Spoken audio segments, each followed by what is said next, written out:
Hello mga ka-farm lahat, kamusta po kayo? Ayan, sa lahat po ng buyer natin na naghahanap po ng small cut, na retirement plan. Ito po ay 7,000 square meter na halos residential na po yung pwesto ng lupa dahil po likod lang po ito ng high school, likod lang halos ng barangay hall, katapat po ng daycare center, tapos malapit po sa elementary school, malapit po sa nasa sentro na po halos ng barangay at walking distance pa po sa Kapaluhan White Sand Beach. And nakagandahan sa property po, may source ng tubig, may balon po dyan, and flat land po yung lupa, may source ng kuryente, may source po ng internet, at yung property po puno po ng tanim na nyog.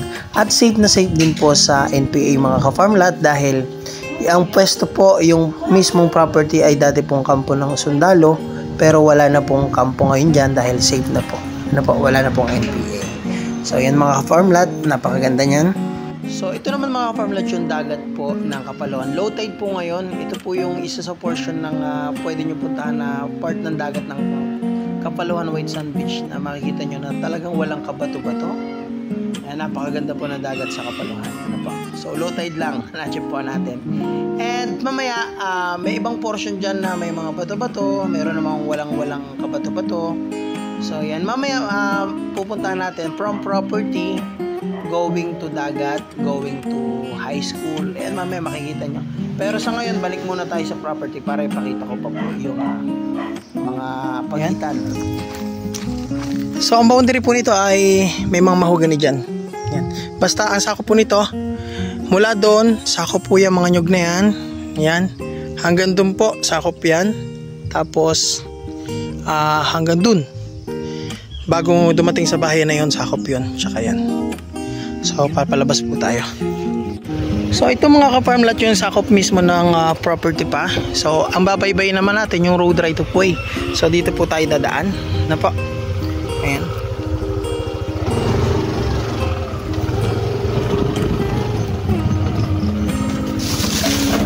Ang nadaanan natin.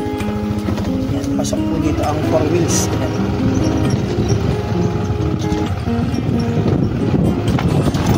Lahat. Makikita nyo, dinadaanan po talaga siya. May mark po siya ng mga gulong. Yan. Ito.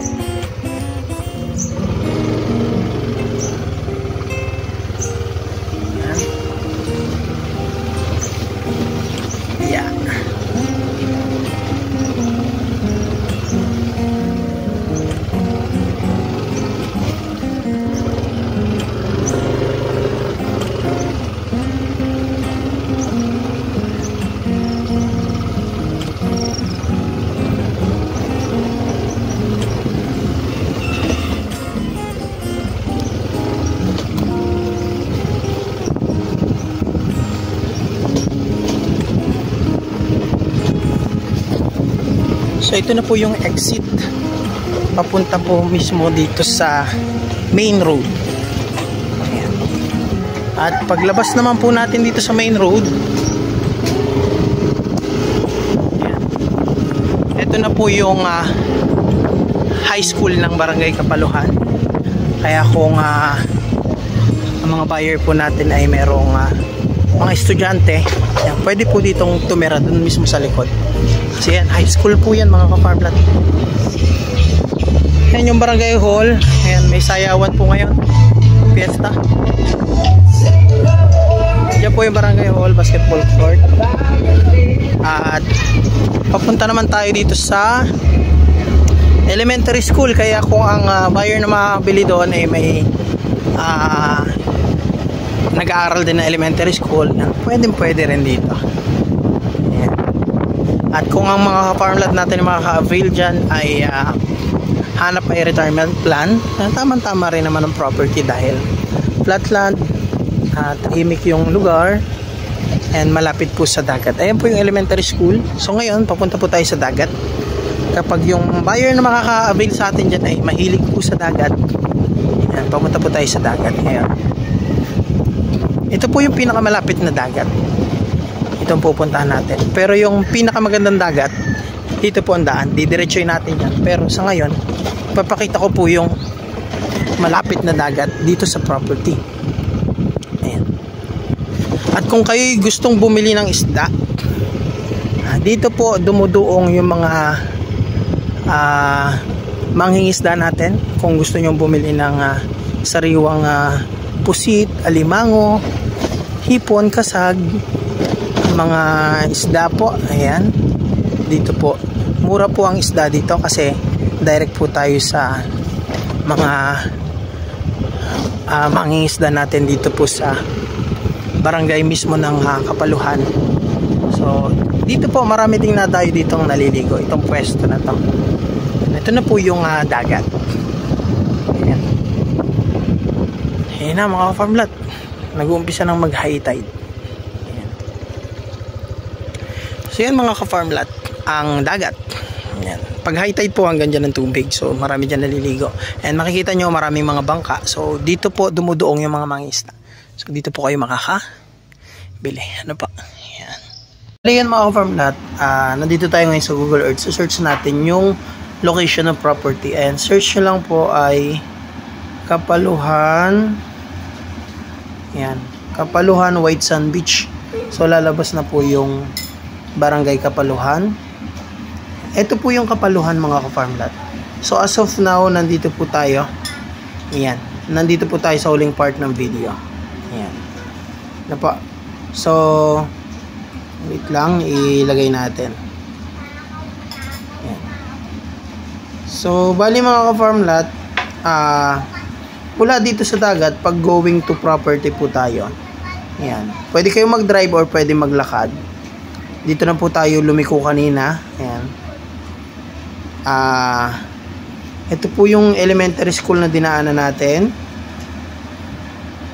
Ayan. Ito naman po yung barangay hall. Ayan. Pag nasa barangay hall ka na, ayan. So papunta sa property, ito po yung property mismo. Likod lang po ng high school. Ito po siya mga ka-farmlat. Dadaan tayo sa barangay hall. Ayan. So, ayan mga ka-farmlat. Mga 570 meters nasa property na tayo galing sa dagat. Kung lalakarin nyo po. Ayan, para malinaw, para mas may karoon po kayo na idea, mula po dito, ayan, magbibideo tayo. Andito po tayo ngayon sa May Sayawan. Ayan, tingnan nyo po. Ayan mga ka-farmlat, nandito po tayo ngayon sa court, kung saan ito yung natatanaw nyo kanina. Ayan po yung patubig ng barangay. Ayan po yung barangay hall. Ayan yung tinuro ko po kanina. Ayan po yung barangay chapel. And 50 meters lang po dito sa ito, sa barangay hall. Andun na tayo sa property. Ayan. Halos yung mga karatig po, yung makikita nyo, halos residential area na po ito, bahayan na. Ayan, marami pong bahay dyan. Napakagandang property dahil pasok sa sakyan, may daan din ng tao dito. Ayan. Tapos Child Development Center. So ito po siguro yung school ng kindergarten. Siguro. Ayan. Sa kinder po ito, school ng kinder. Ayan. And ito naman na tinutumbok natin ngayon, dito na mag-start yung property. Ayan. So ito na po yung muhon dito. Saan nga ba? Ayan, ito po yung mother muhon dito mga ka-farmlat. So makikita nyo, ayan lang po yung high school. And itong mismong likod, may mga bahayan po. Yan, dahil po ito ay sinubdivide po ito. May mga nakabili. Kumbaga, halos residential lot po yung mismong location ng property. Yan. Ulitin ko mga ka-farmlat, residential na po halos yung property kasi likod lang halos ng high school. Pasok po ang sasakyan kung gusto dumaan ng sasakyan. And at the same time, ay lang po yung barangay hall. Ano po? Yung sayawan dyan. Yan yung elementary school nandun. Ito po yung kindergarten school. And ito po yung muha ng property, mga ka-farmlat. Bali, kung papasok sa property, ito na po yun. So itong dinadaanan natin, sakop na. Yung Baka po kayo magtaka, hindi po sakop yung bahay na yan kasi patat sulok yung shape ng lupa dito. Ayan. So ito po, sakop na to. So, andun tayo kanina, doon sa unang pag-video natin. Ayan. So dito naman tayo dumaan para makita nyo po yung property dito sa location na to. Ayan. Ayan mga ka-farm lot. Diba? Ang ganda niya. Ayan. Flatland po siya na puro nyog. Ayan. So ito po hindi na sakop. Gumanon po yung property niya. Hindi po sakop yan. So yung bahay pong yun hindi na rin sakop. Boundary lang po yan. Ito yung pinakasakop. 7,000 square meter po yan. Yung kabuuan. Ayan. Yung bali mga farm lot, babalik po tayo sa Google Earth para makita nyo yung actual location ng property. So, ang Calawag mga ka-farm lot, search natin, Calawag, Quezon. Ayan. Para ma-idea po kayo. Ito po ang Calawag, Quezon mga ka-farm lot. No? So, yung property po nasa bandang gitna ng Calawag, andito po siya. Ayan. Ito po ang Kapaluhan. Ayan. And, ito po yung property mismo. Yung makapal na nyug na yan. Ano po? Ayan yung barangay hall, high school. So, zoom out ko ulit. Ayan. So, yung town proper po ay nandito. Medyo nasa dulo po kasi wala po sa bandang gitna ng Calawag ang town proper. Ayan. Nandito po sa gilid. Ayan. Ano po? Ito ang town proper. Yung highway po mga farm lot, ayan. Yan po yung highway. Highway yan. So, yung property po mula sa highway, siguro sa motor mga 30 minutes drive. Yan, ito po yung highway. Ito yung going to Bicol. Ito yung going to Manila. No? So mula dito sa simbahan, may ecotourism road papasok. So mula po dyan, yung dadrive-in natin, papunta po sa property. Ayan, para may idea po kayo. Siguro sa motor, 30 minutes drive. Kung 4x4 dala nyo, SUV type, siguro mga 40 minutes drive, more or less. Ano po. Then, 70% ng daan, cemented, and 30% na lang yung rough road. Ano po. Kasi ecotourism road naman po yung madadaanan dahil dinidevelop na po dito. Kasi maganda po yung dagat ng Kapaluhan. Hello mga farm lot, ayan, hanggang dito na lang po yung ating video. Ayan, summarize po natin. Ang total area po nito ay 7,000 square meter. Ayan, likod lang po ng high school, malapit po sa barangay hall, walking distance sa dagat.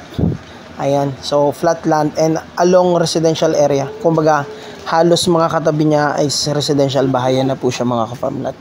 Bali, ang presyo po nito mga ka-farm lot ay nagkakalaga po ito ng nasa 950,000 lamang po.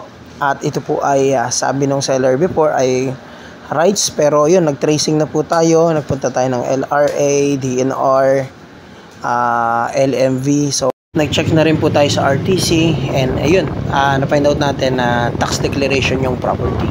So yun mga farm lots, sa mga gusto po na mag-tripping sa property na to, ayan, message nyo lang po ako bago po kayo mag-tripping para mailatag ko po sa inyo lahat ng concern about sa docs ng property, kung paano puntahan, and yung schedule natin. And kung titingin pa po kayo ng iba, marami po kami dyan sa mismong barangay Kapaluhan. Meron po kaming 3 hectares dyan, 2 hectares na malapit din sa dagat, may 1 hectare. And kung ang budget nyo yung may mahaba-haba, marami po kami property na mga 5 hectares, 12 hectares, 14, and depende po sa hanap nyo. Ayan. So ayan mga farm lot, hanggang dito na lang po at maraming salamat po. Ayan, mag-ingat po kayo lagi. Ayan yung mga huling pinakita natin. Ayan yung po yung mga pwede nyong ingnan din pag bisita nyo. So kino-confirm pa lang din namin yung price. So wala pa po. So ito po yung mga next upload namin. Ayan mga farm lot, maraming salamat po.